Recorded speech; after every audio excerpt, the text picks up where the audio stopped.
Welcome, everybody, to the DFREE Wealth Lab. This is the place that you explore options, that you learn and discover new opportunities, and that you make decisions about your finances. Listen, folks, we're living in some very turbulent and tumultuous times. You almost can't even watch the news or read the newspaper without becoming quite concerned about the future. However, what we can't afford to do is to be frozen, to get stuck. What we have to do is assume that there's going to be a future. And what we don't want to do is let the future catch us by surprise. So we pray for those people who are in war-torn countries. We pray for those people who wake up to bombs and who are attending funerals for their loved ones. We pray for them. But while we pray, we also have to prepare. And this Wealth Lab series is offered to people who are willing to think about their finances, make plans for their future, and really focus on those things that they can control. We can't control what we can't control, but we must control the things that we can control. So that's what Wealth Lab is about. DFREE is a financial freedom movement that seeks to help individuals and families become financially self-sufficient, financially stable. And it's not just about debt. We start with saying yes to no debt, but we proceed with our lifestyles that minimize our liabilities and maximize our assets. That's what wealth is about. You know what a lab is, but wealth means that your assets exceed your liabilities. When we measure wealth, we are measuring what we own versus what we owe. And we don't simply want people to survive. We want to create wealth. We want wealth creation strategies. We want to pass wealth on to our children. And so DFREE is focused with laser-like precision on the concept and the aspiration of wealth. So today in our Wealth Lab, we have another great guest. We are sponsored by Prudential, and at least once a month, we have a person from Prudential who works with us as a financial professional. We prefer getting our information about money from experts, from professionals, from people who are licensed. It's too late in history for us to be depending on TikTok and beauty shops and barber shops to get our financial information. So we go to our partner, Prudential, that offers us all kinds of resources and support. They help sponsor our events. And more importantly, they provide us with professionals who are licensed, who are trained, who keep up with current trends, who have access to up-to-date information about finances. What was true 6 months ago about investing, for instance, is no longer true. This war that we're experiencing right now has had an impact on various investment options. And that's why it's important to talk to a professional, because they are backed up by research and data that help them advise us around our financial decisions. So today we have a young man from the South, from the southern part of our country. He covers North Carolina and South Carolina like they're his old neighborhoods. Gardine Wilson is a great brother, great friend, a great financial professional from Prudential. He's introduced us to countless numbers of people in the Carolinas, and he's here today to talk about the financial challenges that matter most. Now, before you listen to and learn from Gardine, here's what I want you to do. These three things. One, I want you to join the DFREE community. I'm going to say it again after Gardine's done. Second thing is, I want you to ask for help. You can put it in the chat or go to our website, dfree.com/get help. Get help if you need help with an emergency, if you need help with debt, if you need help from a coach, if you need help from an advisor, if you hear anything today that prompts you to consider making a decision, get help. So ask for help. And then the third is share this with others. Share this with your friends and your family, your coworkers. Share this presentation. You can save it, you can like it, you can subscribe to the channel, and you can share. Please share it, because this is information everybody needs. So Gardine Wilson today is going to go into the basics, but also help you understand things like investments, things like insurances. The kinds of questions we get almost every day at DFREE are incorporated in this presentation, challenges that matter most. So let's welcome Gardine Wilson to the Wealth Lab. Take your notes and get ready to learn something you didn't know before. Thank you so much, Dr. Soaries. Of course, it has been phenomenal to actually be engaged with the DFREE Prudential Partnership.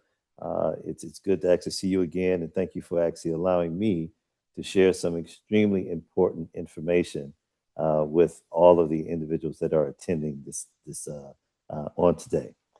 Before we begin, the opinions voiced in this material are for general information only and are not intended to provide specific advice or recommendations for any individual. There is no assurance that the techniques and strategies discussed are suitable for all investors and or will yield positive outcomes. The purchase of certain securities or insurance products may be required to affect some of the strategies, investment involving risk, including possible loss of principal, to determine which investment or investments or financial strategy may be appropriate for you. Please consult a financial professional prior to taking any action. Prudential Advisors, and LPL Enterprise, as well as LPL Financial, do not provide tax and or legal advice or securities. Please consult your tax and or legal advisor regarding your specific situation. So today we're discussing the financial challenges that matter the most. And this could not happen at a more important time in our society here in America.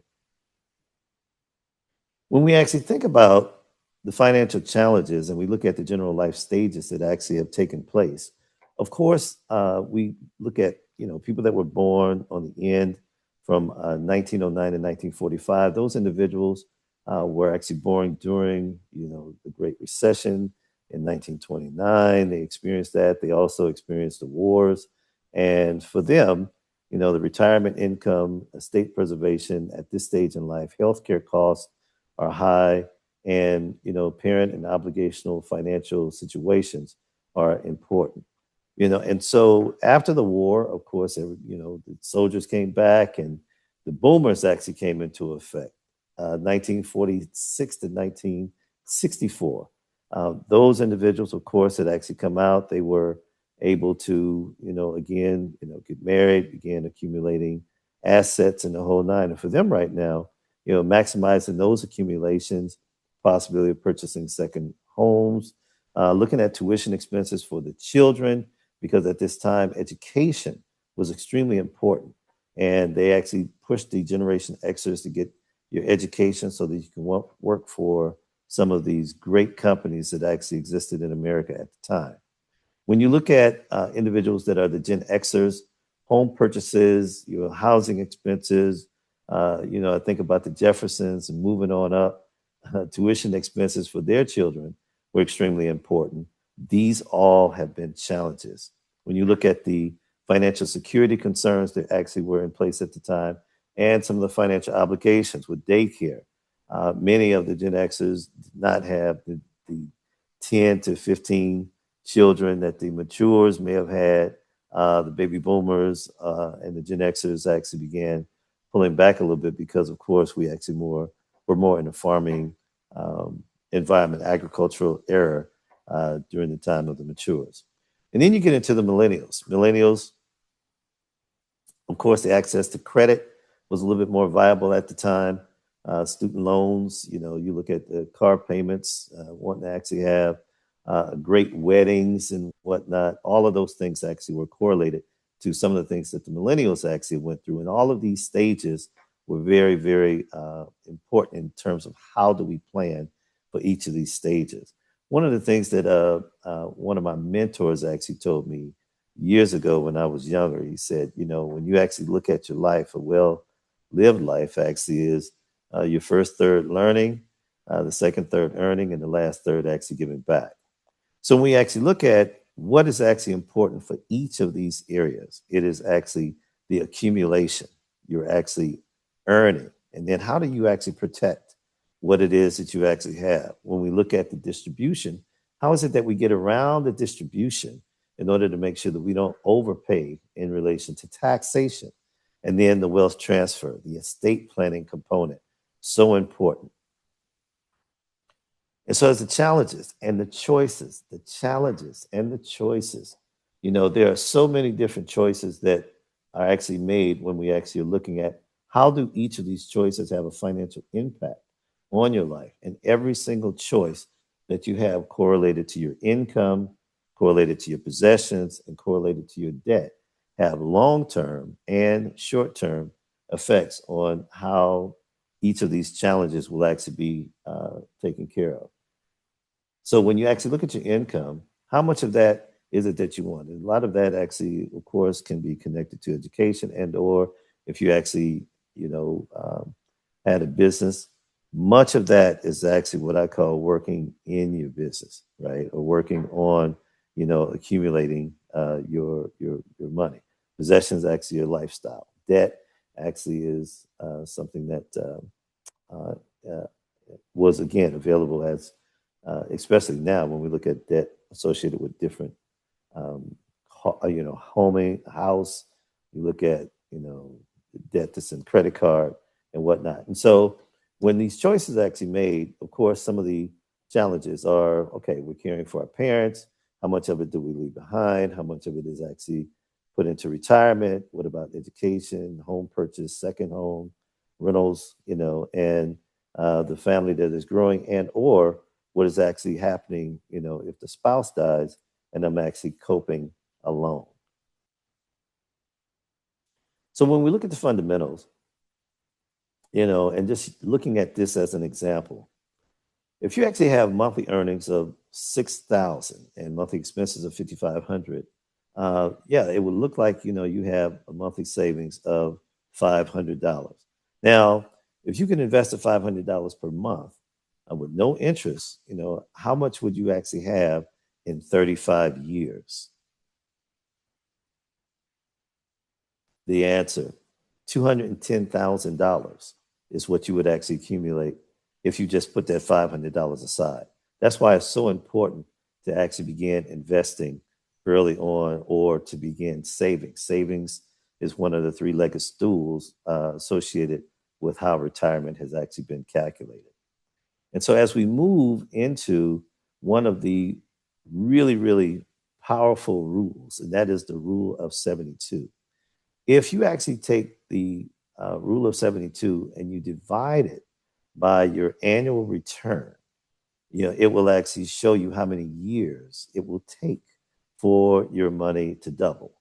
And one of the things that, many of us don't actually pay attention to is what percentage of interest am I earning from the money that I'm investing? And when you look at the time and compounding of money that actually is earning interest, this is actually the roadway to really, really solid financial stability. So, in looking at this example, if we actually invested $1,000 and it was earning 8%, and we reinvested that, in a tax-deferred account such as an IRA, it would take about 9 years for that money to actually double. And then if we actually did it again, in about 18 years, you're looking at $4,000.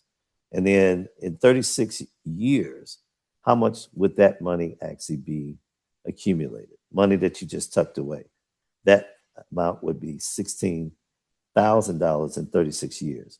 And so clearly, if you just, put that money aside and allowed it to do what it needs to do between timing and compounding, that is one of the really, really great opportunities that we actually have when we're looking at investing money. And so, having said that, time and compounding interest is very, very important. And so, when we look at what does it mean for you not to diversify, and what does it mean for diversification? Much of this actually is connected to an individual. There is no one size fits all. And when we look at the example, the gentleman that has 100% of his money in cash, he actually has a low risk to his principal. He has low growth opportunity. And in that, what actually happens over the years, he has not taking advantage of what we just discussed in the timing and compounding of interest. His timeline and then his risk tolerance or individual risk tolerance actually does have an effect on how you actually invest your money. And so, one of the things that we as financial professionals really recommend is a good diversification. Having all of your eggs in one basket may not be the best way to um, to actually look at how you can actually take advantage of money that's going up and how you can actually take advantage of money shocks that happen in the markets if you do have money invested in the markets. And so, having said that, the diversification component is very important. You look at money being in several baskets, your tolerable risk associated with each of those, and then what you have in cash, bonds, and some of what we call other, which is alternative investments. And alternative investments have really, really began to to increase in people taking the opportunity because we had such a low interest rate environment uh, right before and during the housing crisis. And so we actually are now saving money. We got money put aside, and we're actually saying, okay, how is it that I invested? Am I having it come out of my 401ks, my IRAs, or my 403bs, or am I actually just, putting it in what's called um, tax non-tax deferred accounts, which again actually is going to bring forth interest, your gains and your dividends. And so when we look at the non-tax deferred component, of course, Roth accounts can actually be thrown into that bucket. And, you're actually running into a much lower situation with the larger bucket because the money has already been taxed. And so it's not actually running into a tax deferred situation. And in general, most people invest in the IRAs, 401ks, 403bs over the period of time during their working years because when they get to the point where they're about to retire, of course, they don't have as much money that is actually coming in as they did when they were working.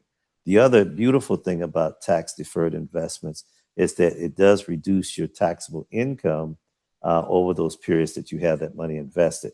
But at the time that you begin taking the money out during retirement, it actually is supposed to streamline and actually help you in your tax liability.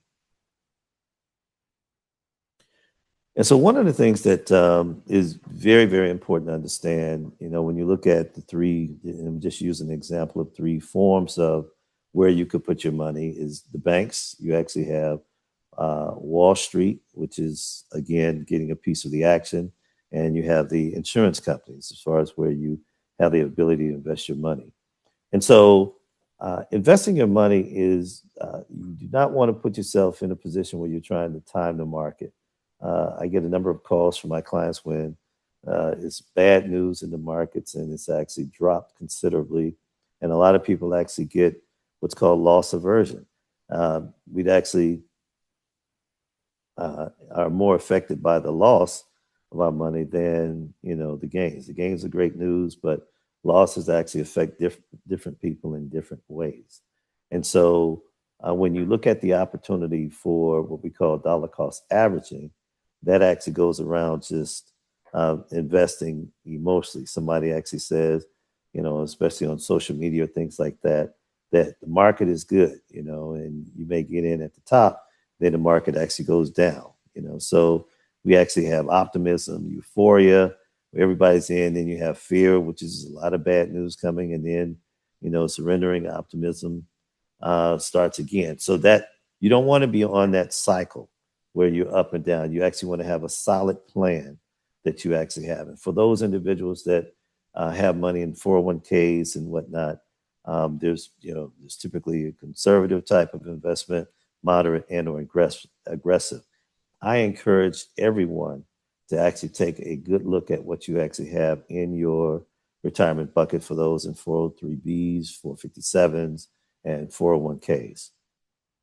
Now, when we look at that, I always say understand what's in your hand, understand what it is that you have. And a lot of that actually starts with having a very, very good budget. And so with your budget, you clearly already understand, as we actually discussed in the previous slide, how much money do I actually have at the end of the month to invest, or how much am I actually taking out of my check and living within my means in order for me to be able to invest and actually be in position to take care of some of the challenges that we actually discussed earlier. Because trust me, challenges will come. So when we look at investment management, you can actually manage the portfolio yourself, or you can have someone actually do it for you. This is referred to when we talk about professional portfolio management. If you're actually answering this question on your own, of course, which stocks do I get in? Which bonds do I get in? Am I aggressive? Am I conservative? Do I invest in income stocks? Am I investing in growth stocks? And so, having said that, a lot has grown with electronic traded funds, which actually some people are actually dabbling into. And that's expected to truly, truly grow over the next 5 years with people actually doing it on their own. However, there's a lot of risk associated with that. And so in that, depending upon risk, you may actually want to choose a professional to actually manage your money. And for people that actually have the mutual funds, or with your 401ks or your 403bs, you actually do have professional management that's actually involved in what is actually happening with those shares per se. But it's pooled. And when you are looking at these mutual funds that you actually have your 401k and your 403bs invested in, that pool type of investment is actually put in, it's handled by a professional manager in an investment portfolio. And as I mentioned earlier, in most cases, your 401ks and 403bs are either conservative or they're moderate. It's a mixture of stocks and or bonds, and or they're very aggressive. You actually have your shares are participating in the portfolio's performance, and they're actually priced at the end of the day. And they may be sold at what's called net asset value. And so, having said that, when you look at the aggressive nature and or conservative nature of that, what's interesting to me when speaking to clients, they always say, I want the highest growth, but I don't want any risk. And so when we look at how mutual funds and or most financial decisions about investing your money, this chart is very, very key. Because if you look at the bottom where you see there's money market, okay, so you put your money in the bank, it's money market. That actually means that it's actually going to, in most cases, get a little bit more than what the banks would be doing in terms of a savings account. But as you go up the ladder and you look at, a balanced portfolio, which actually, has stocks and bonds, or growth and income, large stocks, and then you start to get into international stocks, yeah, you have a higher opportunity for a return that is correlated to the higher risk that you have in terms of your investing. And that's why the diversification is always great to have. And so when we break down the choices, we actually are looking at the fact that you actually have, of course, your income. You actually want to make sure that that budget does what it needs to do. Your money that's being invested, how are you protecting it? How are you growing it? And how is it actually being managed? How does that actually play into what you have going on with debt and your possessions, right? I know that, when credit was not extended, a lot of people were forced to live within their means. Now, with possessions actually coming into play, people actually, from whatever their choices are, has a direct effect upon how you're able to manage these financial challenges that come through over time. And so when we compare the mutual funds to annuities, and Again, we actually spoke about the fact that mutual funds are pooled investments that are connected to a portfolio, and then you actually have a professional manager that typically is watching your shares, depending upon the goal of the portfolio's performance. And with annuities have been around for quite some time. But when the housing crisis actually happened in the 2008, 2009 situation, there were so many individuals that were not prepared for retirement. And so insurance companies actually got involved with contracts that they actually have connected to annuities.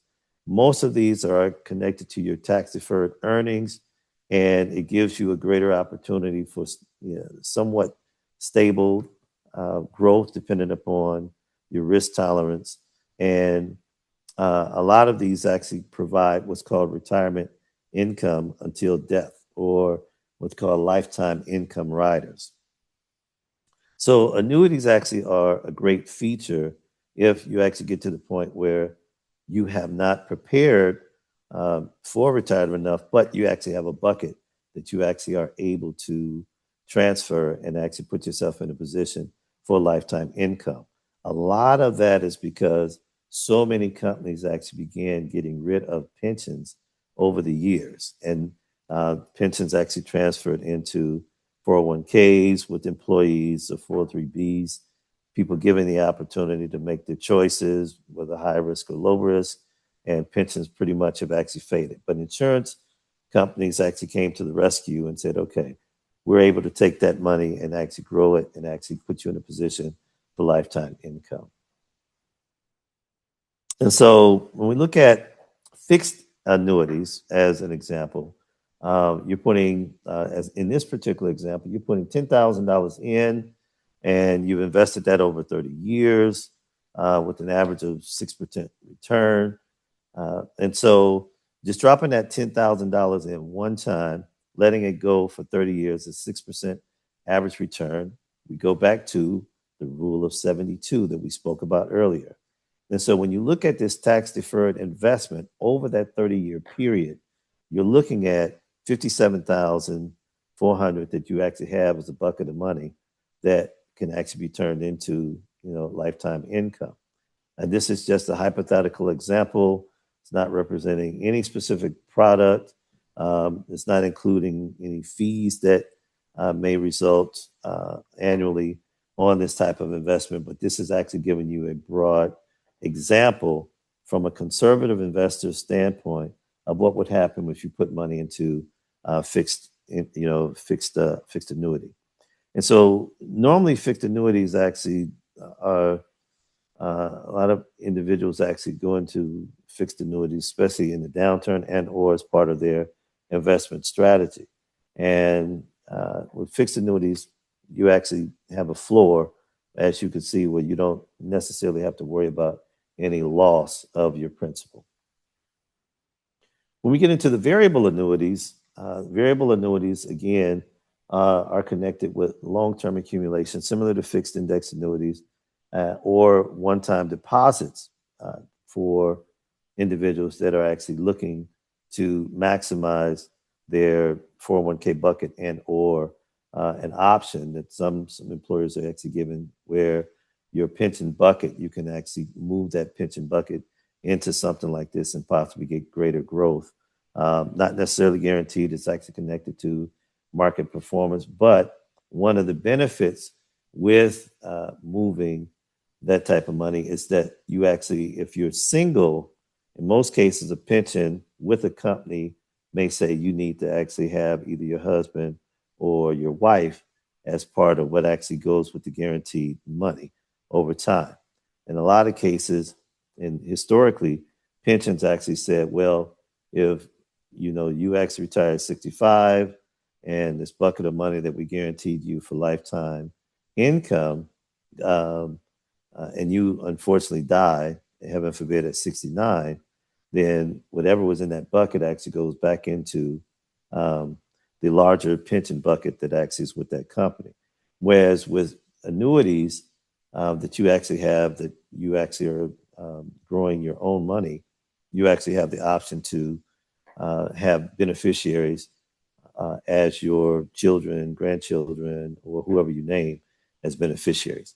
But a variable annuity actually has a fixed rate option, and then of course you decide, the options of stocks, bonds, money market, international. Again, that actually goes into your investment goals, your time horizon, and your risk tolerance. Variable annuities have actually picked up a lot of steam because the insurance companies have actually wanted to make sure that as much as possible people can retire comfortably. And so, when again we actually are speaking about meeting that with in comparison to a mutual fund, or you actually have, with your 401k, the return again is connected to the risk that you actually had in that 401k. And so over time, that's why I encourage each and every one of you to take a look at what you actually have in your 401k and or 403bs that you have for your retirement. One of the other caveats that actually came into effect with the Dodd-Frank after the housing crisis was they actually had what's called an in-service distribution. So for many people that are actually over 59 and a half, you have the ability to actually move a portion of your investment into your own annuity or mutual fund or something that you actually have that you're actually able to manage so that it's not all tied in to that company's stock and or that mutual fund that you actually have. And again, going back and sharing with you, diversification is very, very good to have. And so that is something that a number of my clients and individuals are actually taking advantage of. And so when we actually look at meeting the challenge and how is it that, of course, we actually talk about growing your money, managing your money, we actually have to talk about risk. And in that, we actually are talking about insurance. And so typically, 4 areas of managing risk are connected to, are you transferring the risk? Are you retaining the risk? Are you reducing the risk? Or are you avoiding the risk altogether? And by that, what I mean is your assets. Your investments are a part of your assets as well as your tangible assets that you actually have, which is your house and your car. How are you protecting that? How are you actually protecting your paycheck, right? As you actually are moving forward. And so with your house or your car, property and casualty insurance, of course, you do want to make sure that when you're reviewing this, and this is one of the things that we do, is actually take a look at your property and casualty. Do you have too much? Do you have too little? Not enough? There's been so many fires. There have been so many floods that have taken place. And you want to make sure that you're actually, in the right situation with the right type of insurance that you have to protect house, car, and whatnot. Your assets. And so one of the things that we experienced in my own family was, this whole situation around long-term care. And for individuals that actually, what we call the sandwich generation, you're actually trying to pay college for your children and manage that. But at the same time, you may have a parent or parents that are actually going through a situation where they need a lot more care than they're able to, sustain on their own. And so having said that, long-term care insurance, especially for individuals in the sandwich generation, is something that needs to be looked at in managing and growing and protecting your own assets. When we look at, your paycheck, how do we actually continue to connect and keep your income going in the event that something happens to you? And that's actually connected to disability insurance. And in all of these, you're transferring or you're retaining, but all of these actually have to be something connected to your portfolio and your management of your financial portfolio. And then your family. How are you actually protecting your family? Life insurance. Life insurance is actually one of the most powerful investments that any individual can actually have. I don't care what age you're at. And so, how is it that you insure the people that you love? Who is it for? What is life insurance? So, in so many communities, I've actually heard, I just need enough life insurance to put me in the ground. When in all actuality, life insurance can also be looked at as an investment opportunity. And how do you actually leave the money tax free to your loved ones in the effect that, that you actually lose your life and make sure that things actually are cared for in your absence. And so, how much do I need? When you actually again go back to your budget, looking at the expenses, including a debt. If you actually have purchased a home, how does that actually play into what it is that I'm actually doing to actually add life insurance or any type of insurance into my uh, my life and or taking care of my husband, spouse, children, grandchildren, and the desire to actually create and or leave a legacy. So term insurance, so there's term insurance, which is temporary insurance and or permanent insurance. When you look at term insurance, it is actually, again, you bought a new home, $600,000 is just an example, and you're actually saying, okay, we actually are accumulating, but we're actually on the way up with our income. It is the least expensive, and it does not accumulate any cash value. But for the most part, it's actually used to pay off debt. Okay. And so, having said that, when you're actually looking to apply for insurance, one of the things that you definitely want to be cognizant of is what is actually going on with your health, because depending upon your health and or your age, there may be a greater premium that's actually requested, for any type of insurance. But when you look at the least expensive insurance, it is actually term insurance, but it does have a specific purpose in your portfolio. Permanent insurance, of course, is actually connected to lifetime coverage. Does not need to be renewed. It may build up cash value.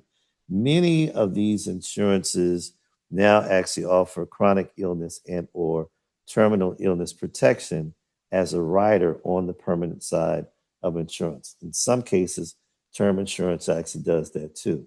And actually, going back to term insurance, in some cases with term insurance, it may be convertible into a permanent insurance. But for the purposes of this slide, we'll just look at one that's temporary and the one that's actually permanent. There are different types of permanent insurance. And the different types of permanent insurance include, of course, whole life, which actually has guarantees. Universal life, which actually I typically look at universal life insurance as, you can turn it out to age 105, depending upon interest rates and things that actually are connected to that policy, or you can pull it back to age, 95. It's a lot more flexible in terms of the premium that you actually pay. You do have variable life insurance. Again, it actually has flexible premiums, and then it has an investment element associated with variable life insurance.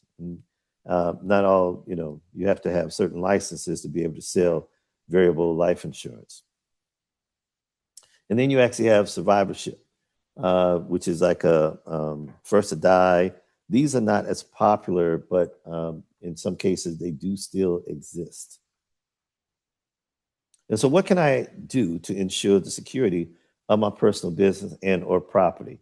96%, and I'm just using an example of African Americans, 96% are solopreneurs.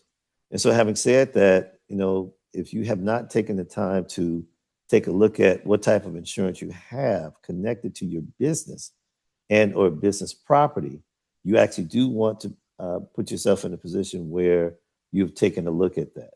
And so looking at long-term care insurance, who is it for?